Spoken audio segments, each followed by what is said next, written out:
So you want to hear the story of Mathrus, the fighting game character that could hurt you in real life. Like all good urban legends, Mathrus has a nugget of truth to him. And that truth begins here, the Mugen fighting game engine. Mugen is a platform that lets you create your own fighting game characters and mechanics and have them fight against each other. So if you ever wanted to see Super Saiyan God Goku go up against Ronald McDonald, you could. Some people wanted to create crossover games with honestly good mechanics. Others just wanted to build the biggest roster possible. And still others wanted to create the most powerful character ever. This led to the creation of absurd characters like Omega Tom Hanks, who would fill the screen with posters of Tom Hanks movies that you could not dodge. But what was preventing these Mugen madmen from just making their character invincible? Nothing. Nothing was preventing that. And so, people made characters with the maximum amount of health possible and the highest damage possible on all of their attacks. They made attacks come out in one frame and cover the entire screen and be unblockable.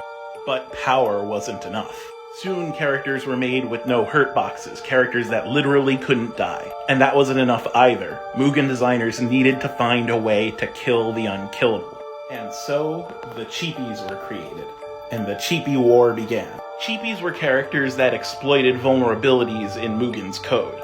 This allowed them to run arbitrary code on your computer, much like a computer virus. And it started innocently enough. If your opponent was immortal, just change their files so they weren't immortal anymore. The Mugen database has 16 levels of cheapie, each one more dangerous than the last, and all of this is true. There were characters made in Mugen that could alter files on your computer.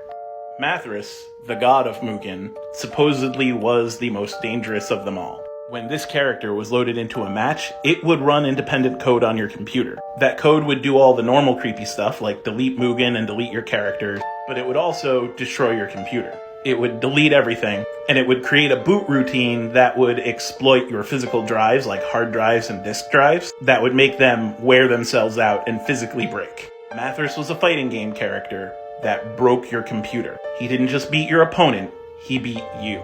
Now again, there are elements of truth to this. There have been computer viruses that exploit physical components of computers to break them. That is a real thing.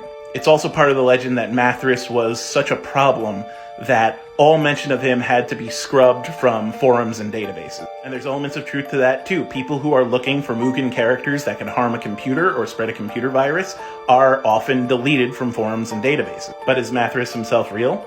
Probably not, but I guess we'll never know. One thing I do know is copies of Mathrus are still out there somewhere. The question is, are you brave enough to load him into a match? Happy Spooky Month, everybody.